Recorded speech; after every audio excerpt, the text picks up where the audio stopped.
ஆண்டவராகிய இயேசு கிறிஸ்துவின் இனிய நாமத்திற்கு மகிமை உண்டாதாக. இன்று நாம் தியானிக்கக்கூடிய தேவ வார்த்தையானது ஏசாயா 53:5. நம்முடைய மீறுதல் நிமித்தம் அவர் காயப்பட்டு, நம்முடைய அக்கிரம நிமித்தம் அவர் நொறுக்கப்பட்டார். நமக்கு சமாதானத்தை உண்டு பண்ணும் ஆக்கினியை அவர் மேல் வந்தது. அவருடைய தழும்புகளால் குணமாகிறோம்.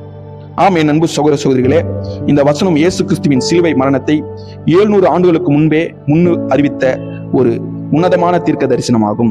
இதில் 4 முக்கியமான உண்மைகள் அடங்கியுள்ளது. முதலாவது, நம்முடைய மீறுதலுக்காக அவர் காயப்பட்டார்.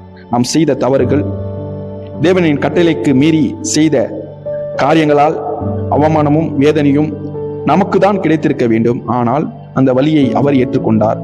அவர் உடல் ரீதியாக காயப்பட்டது நம் ஆத்துமாவின் காயங்களை ஆற்றவே. நம்முடைய அக்கிரமங்களுக்காக அவர் நெருக்கப்பட்டார்.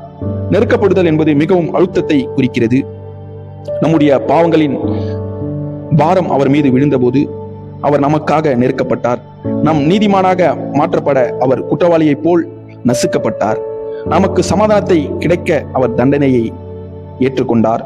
உலகம் தரும் சமாதானம் தற்காலிகமானது. ஆனால் தேவனோடு நாம் இருக்க வேண்டிய உறவை பாவம் பிரித்தது. அந்த உறவை மீண்டும் புதுப்பிக்கவும், நம் மனதில் இருக்கும் உண்மையான சமாதானத்தை நிலைத்திருக்கவும் அவர் நமக்காக, நமது பாவங்களுக்காக தண்டனையை ஏற்றுக்கொண்டார். அவருடைய தழும்புகளால் நாம் குணமாகுகிறோம். இது வெறும் உடல் நலனை மட்டும் குறிப்பதல்ல. மன ரீதியான காயங்கள், பாவத்தின் தழும்புகள் மற்றும் சாபங்களிலிருந்து நமக்கு கிடைக்கும் முழுமையான விடுதலை. அவர் சுமந்த ஒவ்வொரு தழும்பும் இன்று நம்முடைய விடுதலை முத்திரையாக திகழ்கிறது.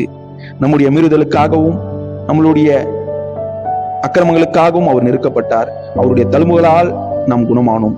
நமது வலிகளை அவர் ஏற்றுக்கொண்டார். அதனால் இன்று நாம் விடுதலையோடு இருக்கிறோம். உங்கள் வாழ்க்கையில் எந்த பகுதியில் காயப்பட்டிருந்தாலும் இயேசுவின் தழும்புகள் உங்களை குணமாக்க வல்லமை உள்ளது.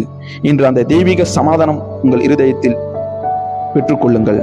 தேவனோடு இணைந்து இருங்கள். தேவன் கட்டளைக்கு கீழ்ப்பணிந்து நடவுங்கள். பாவத்தை விட்டு விலகுங்கள்.